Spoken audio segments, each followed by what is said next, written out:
I was born in Harlingen, Texas. Went to law school at St. Mary's University and graduated back in 1970. I've been practicing law for over 40 years. And quite frankly, in relation to my public service, I became mayor 5 years ago. And quite frankly, that was my first foray into elected office. I had 4 children. One of them is now gone home to the Lord. I have 3 others that are, 2 lawyers and a doctor. And presently married to Carla.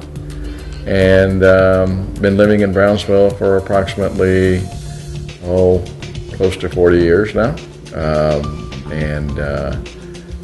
Still continuing with my law practice and still doing being mayor.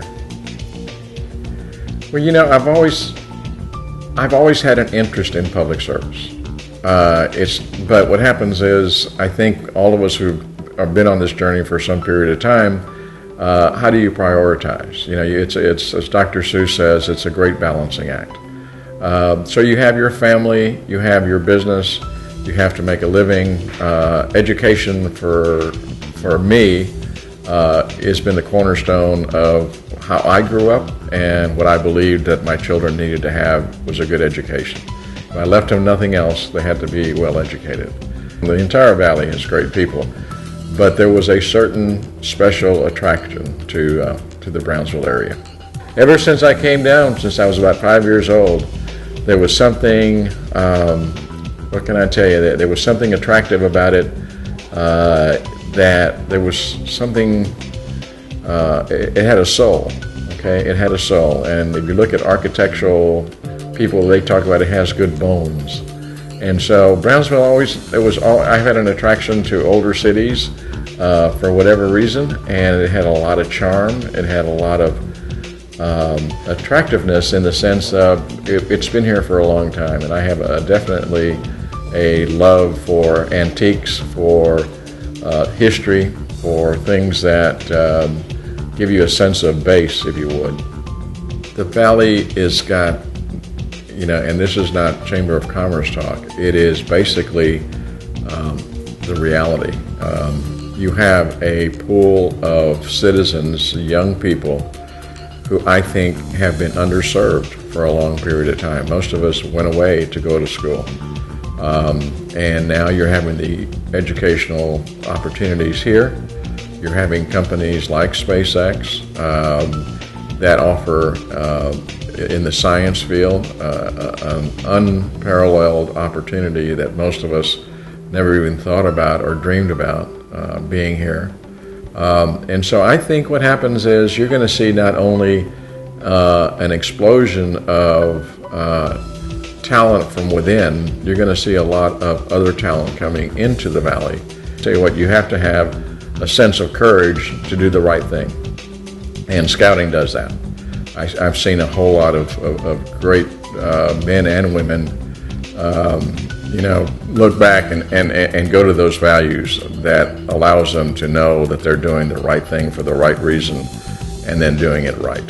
So that's why I think, youth leadership programs are important. Okay, it's extremely important to reach out to the youth through the educational components of the community, because you associate one with the other. I think it's important for scouting efforts and the educational components to make sure that you inspire that desire to learn, that desire to do good, that desire to serve others. And so you gotta light that match. You gotta light that fever, and then you gotta make it a lifelong fever. I can't emphasize the need to put into your life pattern volunteering for things, because it gives you a great opportunity, a great window into what's happening in the real world.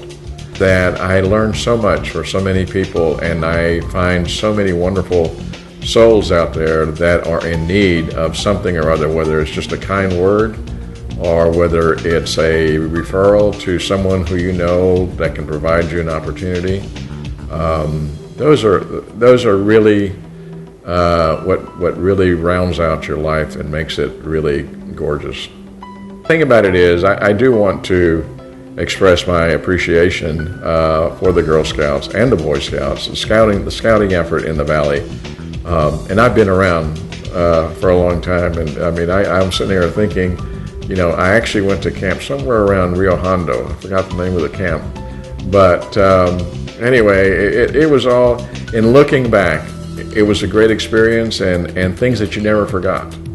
And some of those, I can still remember my scout masters, and I can still remember all those wonderful people in the Harlingen area that were so giving of their time. And we would all do well by learning from that experience, because, you know, you'll have someone like me down the road who will remember and say, thank you.